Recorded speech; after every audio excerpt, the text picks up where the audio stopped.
ajakirjanikud, rõõm teid näha. Alustame valitsuse pressikonverentsiga.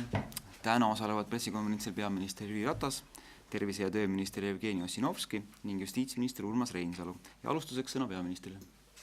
Aitäh, auväärt ajakirjanikud, suur tänu tulemast. Ma just mõtlesin, et eesistumine on tõsine asi, et ei ole päris kaua olnud võimalus valitsuse pressikonverentsidel osaleda, nii et ma vabandan ja püüan olla rohkem tulevikus neljapäeviti Eesti riigis, et on olnud seotud neljapäevased päevad väga tugevasti välislähetustega. Aga kindlasti Eesti eesistumine saab täna väga piduliku avalöögi. Ma arvan, et käes on ajaloolised hetked, kus Eesti on esmakordselt saamas Euroopa Liidu Nõukogu eesistujariigiks. Järgmise 6 kuu jooksul on meie ülesanne erapooletult juhtida nõukogude istungeid ja töörühmade tööd ning selgitada arutelus välja erinevate liikmesriikide seisukohti ja leida konsensus ja ühisosa. Eestis saab aus vahendaja, kes suudab 28 riiki ühiselt ühtsete otsuste poole viia. Ja ma arvan, et kõigi nende otsuste taga on ju tegelikult see, et me reaalselt mõjutame 500 miljonit Euroopa Liidu elanikku ja see on kindlasti see oluline tähendus nende otsuste mõjude osas. Väga sageli küsitakse, kas Eesti on eesistumiseks valmis, et mul on hea meel ja suur au öelda siin aitäh kõikidele Riigikogu liikmetele, peaministritele, valitsustele, sealhulgas ka tänasele valitsusele, kes on eesistumist ette valmistanud ja valmistanud seda ette selliselt, et tuua see ka 6 kuud varasemaks. Eesti on eesistumiseks valmis, meil on 1300 inimest, kes igapäevaselt eesistumise ettevalmistamisega, nüüd veel mõned päevad, aga juba laupäevast eesistumisega igapäevaselt tegeleb. Me alati soovime panna ka numbritesse oma tegemisi, võib öelda nii, et Brüsselis on circa 1700 erinevat üritust ja Eestis 250 kohtumist.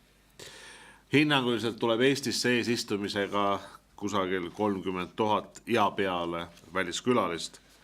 Mis on meie põhieesmärk? Meie põhieesmärk, kui minul on olnud ka kahepoolsed kohtumised oma ametikaaslastega Euroopa liidritega, siis ma olen alati öelnud, et meie põhieesmärk on see, et 6 kuu pärast Euroopa Liit on ühtsem, on tugevam, on turvalisem. Tänaseks mul on olnud 25 riigiga kahepoolsed kohtumised. Horvaatiaga saab see olema juulikuu lõpupoole ja ma loodan, et Suurbritanniaga Londonis augustikuu jooksul. Mul on väga hea meel, et tänase piduliku avalöögi puhul tuleb Eestisse nii ülemkogu eesistuja Donald Tusk kui ka Euroopa Komisjoni president ja liikmed, eesotsas loomulikult president Jean-Claude Junckeriga ja täna õhtul kell 20.00 on ka Vabaduse väljakul avatud välikontsert kõigile huvilistele. Seoses algava eesistumisega kiitis Vabariigi Valitsus heaks täna ka Eesti Euroopa Liidu Nõukogu eesistumise programmi. See koosneb 4 prioriteetsest valdkonnast. See on avatud ja uuendusmeelse majandusega Euroopa. See on turvaline ja kaitstud Euroopa. See on digitaalne Euroopa ja andmete vaba liikumine. Ja 4. kaasav ja kestlik Euroopa. Eesti eesmärgid on eelkõige seotud nende valdkondadega, kus Euroopas peituvad kõige suuremad kasutamata võimalused ja olulisemad lahendust vajavad probleemid. Loomulikult me väga loodame digitaalvaldkonnas edasiminekut. Ma arvan, et see pingutus, mida me oleme ühiselt teinud selle meeskonnaga, et Eestis toimuks digitaalne või digialane tippkohtumine, et see on kindlasti väga oluline selles valdkonnas edasiliikumiseks. Oluline on ka see, et minu ametikaaslased tulevad 29. septembril Eestisse sellele tippkohtumisele. Täna strateegiliselt oluliste dokumentidena kiitis valitsus heaks Eesti riigikaitse arengukava aastateks 2017 kuni 2026. Valitsus lisas omavalitsuste toetusfondi 2 meedet, mis on seotud siis koolieelsete lasteasutuste ja huvihariduse huvitegevuse meetmetega. Ja Eesti sai täna juurde valitsuse otsusega 40 uut kodanikku. Vabariigi Valitsuse istungi päevakorras oli algselt 17 päevakorrapunkti, lisasime ühe, nii et kokku 18 päevakorrapunkti. Ma tänan. Tervise- ja tööminister Jevgeni Ossinovski, palun. Tere päevast, mõni sõna ka minu poolt eesistumise kontekstis, nagu peaminister juba ütles, on üheks oluliseks osaks meie eesistumise programmist kaasav Euroopa ja Sotsiaalministeeriumil kindlasti eesistumise kontekstis on päris kaalukas roll mitme olulise Euroopa Liidu algatuse osas. Vast kõige olulisem nendest on Euroopa Komisjoni hiljutine algatus sotsiaalõiguste sammas, nagu seda nimetatakse, mis tõukub juba pikkadest aruteludest selles osas, et innovaatilises digimajanduses, kus töösuhted muutuvad paindlikumaks, on hädavajalik tõsta ka sotsiaalpoliitikat rohkem Euroopa Liidu ülesesse fookusesse, selleks, et sellist Euroopa Liidu sisest konkurentsivõimet ka pikemas vaates hoida. Kõik Euroopa riigid on seda algatust laiemalt ka toetanud ja Euroopa Komisjon on tulnud välja ka eraldi sellise 3 institutsiooni ühisproklamatsiooniga, nagu seda nimetatakse, Euroopa Parlamendi komisjoni ja nõukogu vahel, mida meie eesistumise ajal ka intensiivselt sotsiaalministrite või pigem tööministrite formaadis ka arutatakse ja loodame sellega ka oma eesistumise lõpuks kokkuleppele jõuda. Teemad on meile ka olulised, oma eesistumise ühe prioriteedina tegeleme tulevikutööga. Tulevikutöö teemal tuleb ka meil kõrgetasemeline ministrite konverents Tallinnas, kus käsitleme selle nii tehnoloogilisi aspekte, juriidilisi aspekte, aga ka seda, kuidas meie sotsiaalsüsteeme Euroopa Liidus ja Eestis kohandada muutuvale tööelu vormidele. Samuti selles samas ettepanekus on ka töö- ja pereelu ühitamise direktiiv, mis saab olema meie üheks oluliseks fookuseks mitteformaalsel ministrite nõukogul 19.–20. juulil, mis Tallinnas toimub, kus me räägime mitte küll konkreetselt sellest direktiivi ettepanekust, mis välja on tulnud, aga laiemalt sellest, mismoodi võiks ühtlustada töö- ja pereelu ühitamise regulatsioone Euroopa Liidus ja siin on kindlasti Eestil päris palju teistele riikidele ka õpetada, arvestades seda, et me oleme sellesse päris palju ise investeerinud, meil on üks Euroopa Liidu kõrgemaid naiste tööhõivemäärasid ja kindlasti on siin ka meil edasiliikumist, aga eeskätt küsimus sellest, et võiks ka Euroopa Liidu tasandil ühise seisukohani jõuda. Muudest prioriteetidest kindlasti on päris teravalt üleval ja oli ka eile kohtumisel Prantsusmaa peaministriga üleval küsimus lähetatud töötajate direktiivist, mis on juba pikka aega Euroopa Liidus kirgi kütnud, kus on väga vastakad arvamused, pinged on päris tõsised, aga üldine arusaam on see, et meie eesistumise ajal tegelikult võiks Euroopa Nõukogu tasandil ühise lähenemisviisini ehk kokkuleppele jõuda. Malta paraku selleni ei jõudnud, ehkki pingutati selle nimel, et vähem kui kuu aega tagasi oleks see kokkulepe saavutatud, seda ei õnnestunud teha, nii et see raske kokkuleppimise töö jääb nüüd meie eesistumise peale ja just nimelt ka minu juhitud nõukogule. Tervisevaldkonnas on Eestil 2 prioriteeti, üks nendest on e-tervis, ka siin on ootused Eesti eesistumisele väga kõrged. korraldame sellel teemal samuti ministrite tasemel kõrgetasemelise konverentsi Tallinnas, kus arutame nii selle tehnoloogilist poolt, ravi tulemuste küsimust, aga teisest küljest ka loomulikult juriidilisi teemasid, mis eeskätt puudutavad andmekaitset, kus taaskord Eesti on tegelikult olnud pioneer andmete kogumisel, andmete kaitsmisel ja mitmes teises riigis erinevatel põhjustel selleni jõutud ei ole ja kindlasti Euroopa tervikuna, Euroopa tervisesüsteemid siin ei kasuta täna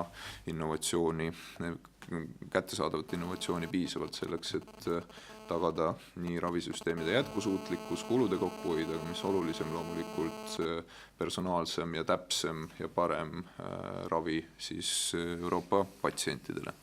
Ja loomulikult on teiseks prioriteediks tervisevaldkonnas alkoholipoliitika, selle piiriülesed aspektid, mis hetkel raskendavad liikmesriikide võimalusi oma rahvatervist kaitsta.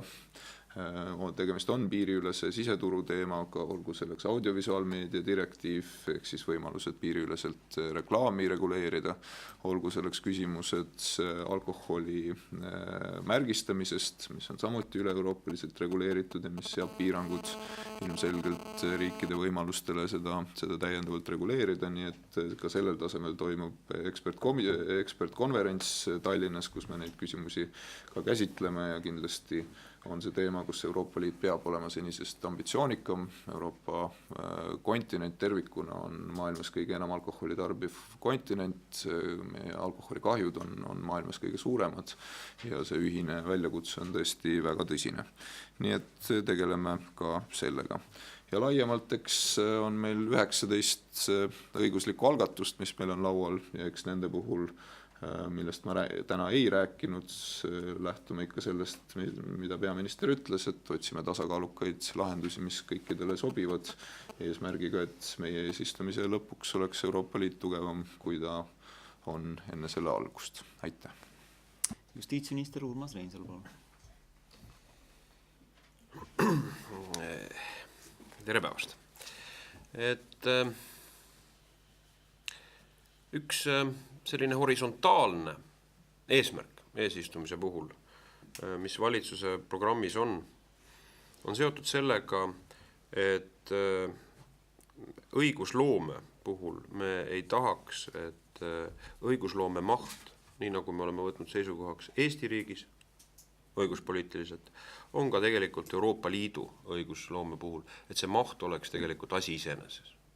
Eesmärk ei saa olla rohkem norme ka Euroopa tasemel kui asi iseeneses. Ja sellel nädalal oli siis justiitsvaldkonna esimene üle-euroopaline üritus, mis oli just nimelt parema õigusloome konverents, kus siis kõigi liikmesriikide ja komisjoni esindajad olid kohal. Ja me tutvustasime neile Eesti arusaami.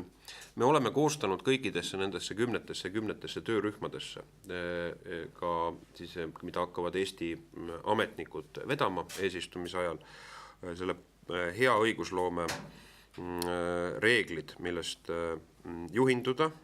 Ja me tahaksime väga loota, et see initsiatiiv ei ole ühekordne ainult Eesti eesistumise ajal, vaid see hakkab üle kanduma siis järgmistele eesistujatele samamoodi töörühmade juhtimisel. Et kui algatused ei läbi parema õigusloome testi, siis ei ole tegu inimkuulu vääriva projektiga. Mitte iga idee või iga initsiatiiv ei pruugi olla ka geniaalsus iseeneses. Reegleid teevad inimesed ja ka neid tuleb terve mõistusega hinnata, kas neid reegleid või täiendavaid regulatsioone on vaja. Nii nagu me oleme võtnud seisukohaks, et Eestis seaduse eluõigus peab olema väljatöötamise kavatsus, nii me sooviksime, et see tingimusteta oleks eesmärk Euroopa Liidu õigusloomes. Euroopa Liidu õigusloomes nimetatakse seda teekaardiks, kus on paika pandud alternatiivid, millisel moel mingit konkreetset õigussuhet siis, või ühiskondlikku protsessi korraldada. Eesti justiitsvaldkonna eesistumise praktilised teemad on seotud terrorismivastase võitlusega. Me tahaksime karistusnorme rohkem ju liikmesriikides ühtlustada ning parendada koostööd liikmesriikide vahel kuritegevuse vastases võitluses. Teine oluline teemade ring meie jaoks on siis Euroopa Liidu tsiviilõiguse vallas tehnoloogiliste arengute parem rakendamine. Nii lepinguõiguse, autoriõiguse, üle-euroopaliste normide uuendamine. Me tahaksime tegutseda, anda ka Eesti eesistumisel Euroopa Liidu õigusloomesse selle tõuke, et digitaalne asjaajamine muutuks nii ettevõtjatele, inimestele oma igapäevaste õigussuhete korraldamisel normaalsuseks. Samamoodi saad või digitaalselt saad ettevõtet asutada kõigis Euroopa riikides, need ettevõtteid on võimalik ka piiriülest asukohta muuta. Ja meil esimene Eesti ministrite nõukogu koosolek, mis toimub Tallinnas, ongi siis justiits- ja siseasjade nõukogu. See toimub järgmisel neljapäeval ja reedel, siis minu ja Andres Anvelti kutsel Tallinnas. Ning justiitsvaldkonnas tulevad kõle alla siis Eesti paneb siis nõukogu eesistujana ette 4 probleemi, mida me püüame siis otsida lahendusi teiste Euroopa Liidu liikmesriikidega. Esiteks, kuidas me saaksime paremini piiriülest koostööd tõhustada, et kurjategijatelt vara kätte saada. See on üks põhiline küsimus või põhiprobleem. Lõviosa paraku uuringute järgi näitab seda, et rahast jääb kurjategijatelt tegelikult konfiskeerimata, eriti suures mahus organiseeritud kuritegevuses, narkokuritegevuses. Ja me sooviksime saavutada seda, et konfiskeerimise ja arestimise otsuseid tunnustatakse automaatselt piiriüleselt. Usume, et see on üks oluline kuritegevust tõkestav ja ka äärmiselt kõlbeline abinõu, et kuritegu ei tohi ennast kunagi ära tasuda. Teine teemade ring puudutab seda, et meie eesmärgiks on kehtestada nii nagu ostad susse, ostad kingi, ostad auto, kehtivad Euroopa Liidu, on ühtsed nii-öelda kehalistele esemetele lepingureeglid.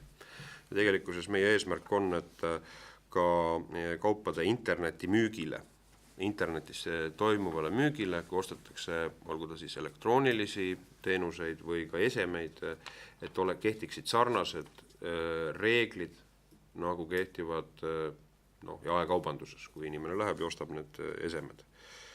Et see ühtsem õigusraamistik on kasulik esiteks tarbijatele, teiseks ta parandab, kindlasti annab suuremaid turu väljavõeteid, olgu ta Eesti, aga ka teiste riikide ettevõtjatele ka turule sisenemisel.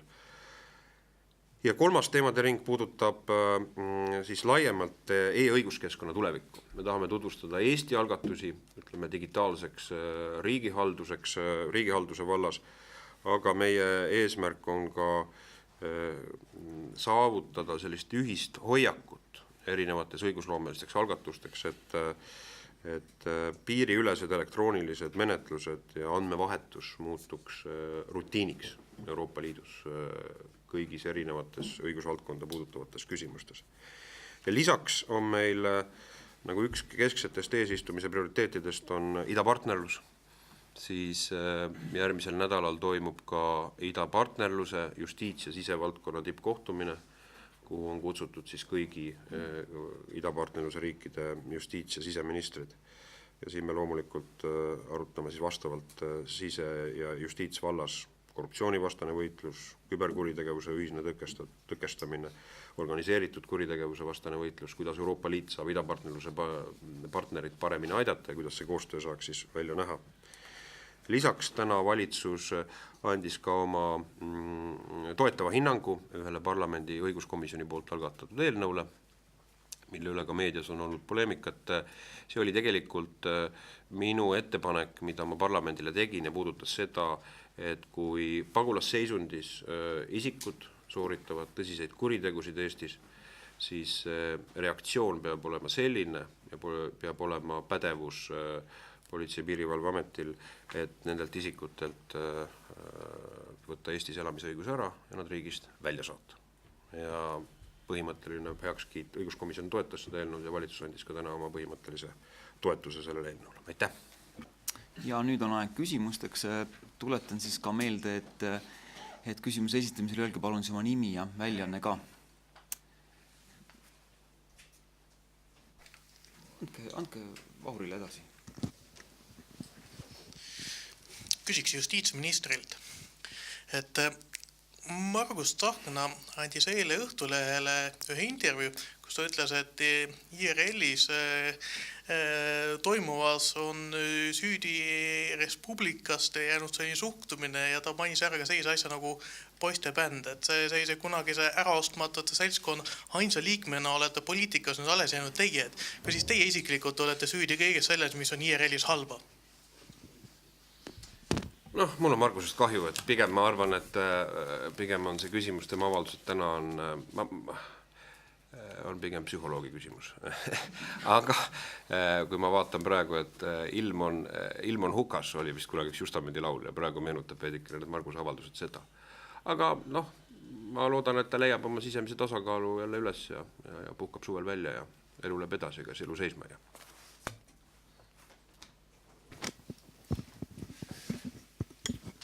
Lauri Liikane, Tallinna Televisiooni uudised. Küsimus Jevgeni Ossinovskile. Hambaarstide liidu juhatuse liige Katrin Metsak ütles, et see uus hambaravi hüvitis, mida väga oodati, et see nagu hambaarstide puhul ei toimi, et seda on raske rakendada ja siis on veel mingi väide, et hambaarstide liit ja haigekassa on läinud tülli. Et kuidas te nüüd seda kommenteerite, et mis sellest vastasseisust edasi saab? Jaa, teema ei ole tegelikult üldse uus. Siis kui seda hambaravi hüvitist välja töötati, tegemist on parlamendis vastu võetud seadusega, mille alusel see toimib, siis loomulikult erimeelsus hambaarstide liidu juhatusega, mitte hambaarstidega, vaid hambaarstide liidu juhatusega tõepoolest sellel teemal ka oli. Ja see arutelu on iseenesest või see seisukohtade erinevus on mõistetav. Hambaarstide liidu juhatus sooviks, et see hambaravi hüvitis lihtsalt oleks üks rahasumma, mida patsient võib viia ükskõik missuguse hambaarsti juurde ja saada sealt siis ükskõik missugust teenust, mis selle raha eest siis pakutakse. Meie eesmärk riigina on olnud see, et me kasutame seda raha võimalikult otstarbekalt ja sihipäraselt eesmärgiga tagada hambaravi teenuse võimalikult laialdane kättesaadavus võimalikult paljudele patsientidele. Ei ole ju mingi saladus, et hambaravi teenus on meil juba mõnda aega või juba tükk aega vabaturu teenus ja vabaturu teenusel on hambaravile väga erinevad hinnad. On selliseid kliinikuid, kus näiteks töötavad mitmed hambaarstide liidu juhatuse liikmed, kes küsivad 4-5 korda rohkem kui näiteks mõnes väiksemas kohas töötavad hambaarstid oma teenuste eest, kuna nad on ennast profileerinud jõukamale elanikkonnale, nad on profileerinud ennast Tallinnas tihti ka näiteks välismaalastele, eeskätt soomlastele hambaravi pakkumiseks. Ja selles kontekstis, selles ei ole midagi halba, see on täiesti normaalne, et osa kliinikuid pakub kallimat teenust, osa pakub odavamat teenust. Nüüd meie hambaravi hüvitise eesmärk ei ole olnud aidata Eestis kõrgepalgalisi inimesi hambaravi saamisel. Nendega tegelikult probleemi ei ole, nad saavad oma hambaravi teenuse kätte. Ja sellepärast ja meie eesmärk tegelikult on olnud aidata neid inimesi, kelle jaoks täna finantsilised barjäärid hambaravi teenuse saamisel on liiga kõrged, ehk siis nad ei saa hambaravi sellepärast, et see maksab liiga palju. Ja sellest tulenevalt oleme rakendanud seda skeemi, mis on rakendatud põhimõtteliselt kõikidel teistel tervishoiuteenustel. Et tervishoiuteenusel on piirhind, millega haigekassa seda teenust ostab ja patsient saab siis minna ja seda teenust saada vastavalt siis kokku lepitud tingimustele ja rakendatud hindadele. See tähendab seda, et mõned jõukamatele klientidele orienteeritud kliinikud selles skeemis ei osale. Nad ei osale sellepärast, et nad nende hindadega ei soovi hambaraviteenust pakkuda. Nad pakuvad kallimat teenust ja selles ei ole midagi halba. Nad võivad seda edasi pakkuda. Küll aga me kulutame või investeerime seda raha, mis hambaravihüvitiseks on ette nähtud eeskätt selleks, et võimalikult suur osa patsientidest seda teenust saaks ja sellepärast hinnad ongi seal kontrolli all. Ja need hinnad loomulikult kõikidele ei meeldi. Mõned on soovinud, et riik lihtsalt annaks need 12 miljonit eurot aastas vabale hambaraviturule, mille tulemusena näiteks võib lihtsalt hambaravikliinik tõsta hinda. Täpselt selle sama raha ulatuses tõsta lihtsalt hinda, patsientile ei muutu mitte midagi, riik kulutab raha, hambaarstiteenuse osutajad saavad suuremat kasumit. See ei ole olnud meie eesmärk ja sellepärast see konflikt on arusaadav, see on olnud pikka aega üleval. Nende nägemus on see, et laske see lihtsalt vabaks, andke meile see raha kätte. Meie oleme näinud, et hinnad peavad olema piiratud kontrolli all selleks, et maksimaalne hulk patsientidest seda teenust saaks. Nüüd tõsi on see, et kokkulepped hambaarstidega üle Eesti on kulgenud ootustest natukene aeglasemalt. Ja see tähendab tõesti seda, et 1. juuliks, kui hambaravihüvitis jõustub, ei ole meil kõik maakonnad kaetud. Ja see on tõsine probleem. Me kindlasti tahame, et kõik maakonnad oleksid kaetud ja me oleme Haigekassa poolt ka üsna aktiivselt tööd teinud selleks, et neid teenusepakkujaid tuleks juurde. Neid on juurde tulnud, tuleb veelgi. Osa hambaravi teenuse osutajaid, eriti üksikpraksises töötajad ütlevad, et nad tahavad enne vaadata, kuidas see rakendub, eeskätt uus IT-süsteem, kuidas see rakendub, pidada kolleegidega nõu ja siis liituda pärast seda, mis tõenäoliselt juhtub siis lähima kuu jooksul. Osa hambaarste on öelnud, et nad ei taha juulis seda lepingut sõlmida, sellepärast et juulis ja augustis nad on puhkusel ja nad alustavad tegelikult alles septembris uuesti töötamist ja liituvad siis sellega. Nii et kindlasti see olukord, mis täna on, et osa maakondasid on katmata, ei ole normaalne, see on halb ja me töötame selle nimel, et neid teenuse osutajaid tuleks juurde ja kõik maakonnad oleksid kaetud. Ja nii kaua loomulikult peame ja oleme püüdnud seda sõnumit kanda, et patsiendid vaataksid siis tõepoolest, millistes maakonnakeskustes või millistes nende maakonna hambaarstide juures on lepingud sõlmitud, mismoodi siis, kelle juures saab siis hambaravihüvitise alusel seda hambaraviteenust. Seal nendes maakondades, kus täna seda võimalust ei ole, on patsiendil võimalik liikuda siis teise maakonda, näiteks Lõuna-Eestist, kui ühes maakonnas on see teenus katmata, on võimalik seda teenust saada Tartus näiteks, aga loomulikult perspektiivis ja loodame, et lähima paari kuu perspektiivis tegelikult on kõikides maakondades see teenus tagatud. Aktuaalne kaamera Toomas Pott. Et eesistumine on muidugi väga äge, aga kohalikud valimised on lähenemas ka eesistumise perioodi.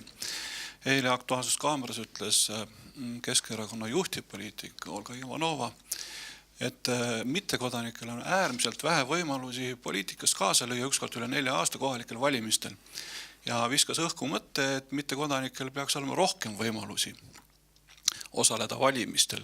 Eile konkreetselt oli juttu ka näiteks president või Euroopa Parlamendi valimistest. Nii, küsimus kõigile 3. Kas mittekodanikel peaks olema rohkem võimalusi osaleda Eestis valimistel? Aitäh, ma alustan siis Keskerakonna juhtivpoliitiku Olga Ivanovale vastamisega, et see on olnud Keskerakonna ju programmiline seisukoht, et see, et Eestis on väga paljud inimesed halli passiga, et see küsimus tuleb tegelikult lahendada. Ma isegi mäletan, et Eesti Vabariigi peaminister siin mõni kuu tagasi ütles seda välja, et see teema võiks enne järgmisi Riigikogu valimisi olla tõsiselt laual ja selle üle arutleda tuleks. No, ma saan aru, et nüüd selle lause järgi võib teha tohutult palju järeldusi, et kas kõigile 80 000 saadetakse Eesti Vabariigi kodakondsuse pass koju. Ei, kindlasti mitte.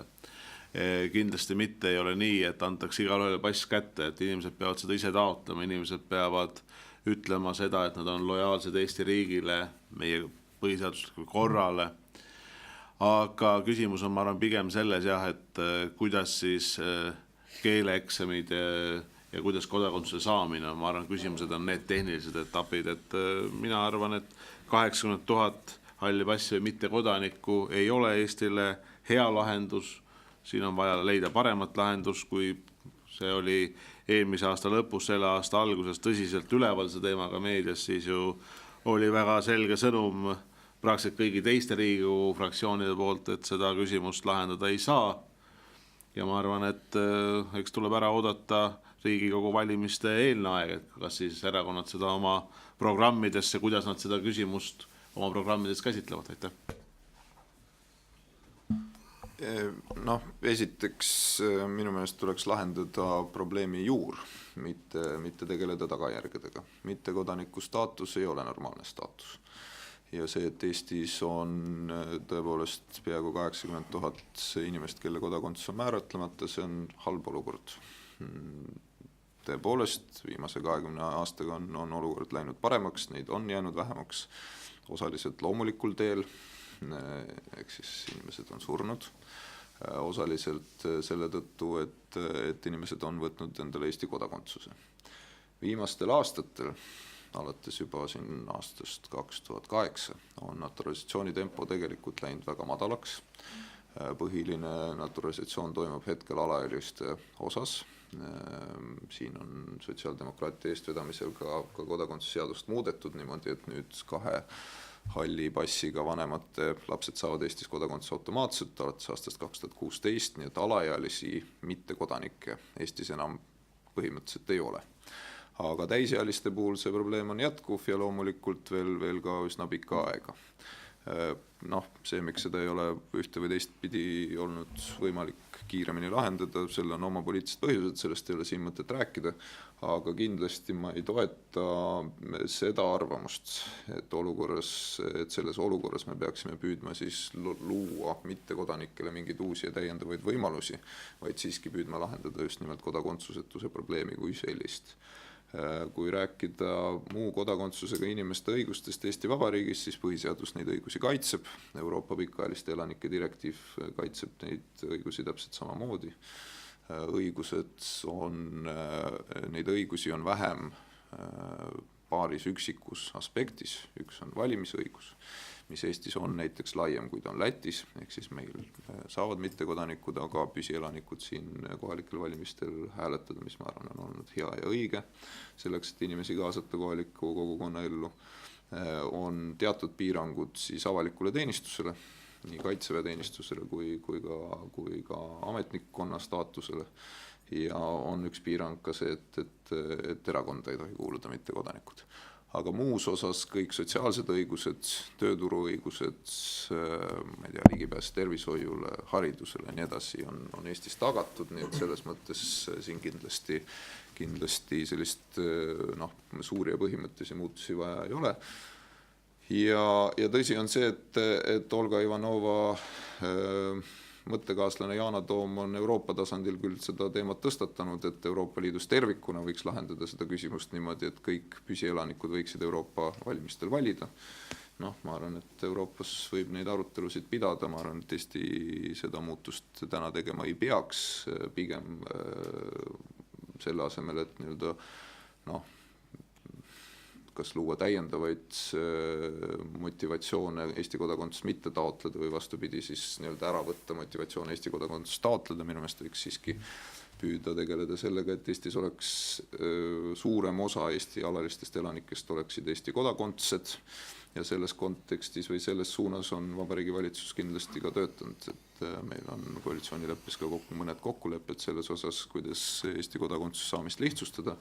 Täna pärastlõunal ka siseminister Andres Anvelt esitleb plaani nõndanimetatud kodakondsuslepingutest ehk siis sellest, kus riik võiks Eesti kodakondsust soovijatele vastu tulla, pakkuda neile täiendavalt tasuta keeleõppe võimalusi, mida täna sellisel viisil ei pakuta, pakutakse ainult tagantjärele kompensatsiooni, mis tihti ei ole piisav motivaator olnud, pakkuda ka sellist muud tuge selleks, et Eesti kodakondsus saada. Näiteks väga paljud inimesed on öelnud, et neil ei ole puht füüsiliselt võimalik eesti keele kursustel osaleda, näiteks kui nad on täistöökohaga tööl, ei ole väga kõrgepalgalised inimesed, pärast tööpäeva lõppu minna veel eesti keele kursustele on keeruline, et neid küsimusi adresseerida on ka Siseministeeriumil valminud ka oma nägemusi ja ettepanekud, kuidas seda tulevikus teha võiks.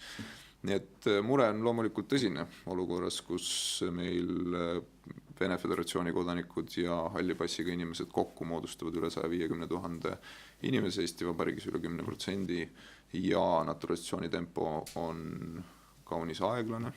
Ma arvan, et see on kindlasti koht, kus täiendavat motivatsiooni Eesti kodakondsuse saamiseks on vaja luua ja selle nimel ka töötama. Ei ole muret minu meelest, ei ole muret, on ainult rõõmud. Et küsimus nüüd sellest, et me peame aru saama, et kodakondsus on küsimus poliitilisest võimust. kodakondsus on tegelikult küsimus sellest, et see on õigus ja privileeg otsustada selle riigi poliitika üle. See on ka kohustus kodanikul. Et kui seda tehakse nõnda, et sellele püütakse omistada mingit sotsiaalõigusega sarnast iseloomu, selle võimu realiseerimist, siis see kindlasti on eksitav, see kindlasti on ohtlik ja see kindlasti ei vasta tõele. Puutuvalt nüüd Euroopa Parlamendi valimistel ideesse, et mitte Euroopa Liidu kodanikud saaksid valida, sest täna Eesti Euroopa Parlamendi valimiste küsimus on reguleeritud ära, see on Euroopa Liidu institutsioon, see on reguleeritud ära üle-euroopalise aktiga. Ja see tähendab seda, et on kõik ka teiste Euroopa Liidu liikmesriikide kodanikud, kes elavad alaliselt Eestis või vastupidi, Eesti kodanik, kes elab Soomes alaliselt, saab realiseerida oma õigust valida Euroopa Parlamenti selles elukohariigis. Seda laiendada kolmandate riikide kodanikele, ma arvan, on ohtlik ja vildakas mõttekäik. Selle tegelikkuses, ma arvan, selle ettepaneku tegijaid ei erutagi niivõrd küsimus Euroopa Parlamendi puhul sellest, ütleme, võimu laiendamisest, et välismaalased saaksid otsustada Euroopa Liidu esindusorgani koosseisu, vaid kindlasti soovitakse luua pretsedent, et selle kaudu ka liikmesriikide kodakondsust või ütleme poliitilist võimu hakata laiali pihustama. Ma arvan, et see kindlasti on selles mõttes idee, mida on, ma ühinen eelkõnelejatega, et idee, mida ei saaks toetada. Aga ma vaatasin just, et eile oli Postimehes huvitav test, mis oli Suurbritannia kodakondsuse test. Ma huvi pärast hakkasin seda lahendama ka, ma kukkusin läbi. Aga seal oli tegelikult küsimused olid, ma mõtlesin, et juristina äkki ma saan hakkama, et seal küsitakse, kui võtta analoogia Eesti kodakondsuse testiga, kus küsitakse Eesti riigi põhikorda, põhiseadus peab inimene tundma ja lisaks on keeleoskus, eks ole. Siis Suurbritannia testis olid üllatus, ma arvan, mulle olid see mõtlemisaines ja ma arvan, et see võiks olla ka Eesti ühiskonnale mõtlemisaines. Oli palju küsimusi tegelikult sellist, et kus inimene peab määratlema ja tajuma, et inimene on tegelikult selle kultuuriruumi osa. Küsimused puudutasid mingisuguseid popstaare ja teleseriaale, millest ma ei olnud teadlik Suurbritannias, aga järelikult Suurbritannia kodakondsus idee loogika järgi eeldatakse, et inimene on selles kogukonna liige, ta suudab kommunikeeruda selles kogukonnas ja tänapäeval pole midagi öelda, need väärtused, mida või palju kultuuriseoseid on tegelikult ongi popkultuuri seosed. Et ma arvan, et see on kindlasti koht, kus mõelda ka sellele, et kui me räägime ka oma kodakondsuspoliitika arendamisest, et tegelikult ka nende hoiakute ja väärtuste välja selgitamine kindlasti tulevikus võiks olla kaalumiskoht. Nii nagu me tegime tegelikult välismaalaste seaduse muudatusel, on paralleel, mis puudutas ka teatud ideoloogilisi kohustusi, kus isikud, kes on täna, ei ole Eesti kodanikud, aga on välismaalased, nende suhtes tegelikult kehtib lojaalsusdeklaratsiooni printsiip, mille me hiljuti viisime välismaalaste seadusesse. Ja lojaalsusdeklaratsiooni printsiip näeb ette, et nad peavad Eesti põhiseaduse aluspõhimõtetele, alusväärtustele olema lojaalsed. Kui seda lojaalsust ei ole, siis on see aluseks omakorda Politsei- ja Piirivalveametil elamisloa tühistamiseks. See on tegelikult värske muudatus, aga see on põhimõtteline muudatus ja ma arvan, et see annab tegelikult väljendab seda hoiakut, et kuidas me tahame Eesti rahvusriiki hoida ja arendada. Aitäh. Küsiks veel ühe küsimuse, et hästi lühidalt 3 erakonna esindajad on siin koos, et kuidas on valitsuse tervis, et IRL-ist lahkus 2 inimest, Keskerakonnas ma saan aru, et eilse seisuga ei ole veel keegi lahkunud, sotsidega kuidas lood on, et hästi lühidalt, et kuidas valitsus nagu püsib? Valitsuse tervis on töine, usalduslik ja nii peabki olema, ma arvan, selline nagu see valitsuse tervis on viimased 6 kuud olnud, et ma ei näe siin muutusi. Ja kindlasti tuleb ka neid hirme rahustada maha, et ei ole mingisugust hirmu, et kas koalitsioon püsib või ei püsi. Koalitsioon püsib, kõik 3 erakonda võtavad väga oluliselt programmilisi seisukohtasid, võtavad väga oluliselt Euroopa Liidu nõukogu eesistumist ja saavad sellest vastutusest aru, nii et valitsuse tervis on hea. Ja, sotsiaaldemokraate juhib terviseminister, nii et meie tervis on hea. Ma arvan, et valitsus, või see püsib on niisugune staatiline sõna, et nagu kuidagi nagu mingisugune kell, et valitsus tegutseb ja töötab. Ja Eestil on enamusvalitsus, mis on võimeline otsuseid langetama, olgu ta Eesti Euroopa Liidu eesistumisega või sisepoliitiliste küsimustega. Keidi Raud, Õhtulehe uudistetoimetus. Mul oleks küsimus seoses vabaleviga. Et kui 2010. aastal Eestis analoogsignaal kadus, siis pidi 200 000 peret hankima digiboksi või siis liituma tasulise teenusega, aga nüüd Kanal 2 ja TV3 lahkuvad vabalevist, et kas ja mida saaks riik üldse teha vabakanalite vaatajate kaitseks? Härra Ossinovski on selle spetsialist. Rääkib nagu hambaravist. Ei, ma ise vanemate maal ei ole ka digiboksi ja vaatan ka vabalevi kanaleid, et ma arvan, väga paljud eestlased tegelikult väljaspool keskusi maapiirkondades on jätkuvalt vabalevi peal ja eks kui kanalid kaovad, kurb meel. Ja nii ongi tegelikult, et neid kanaleid, mis jääb peale Kanal 2 TV3 lahkumist on ju väga vähe tegelikult, mida vabalevis näeb, nii et loodame, et siis leitakse paremaid lahendusi või teistsuguseid lahendusi.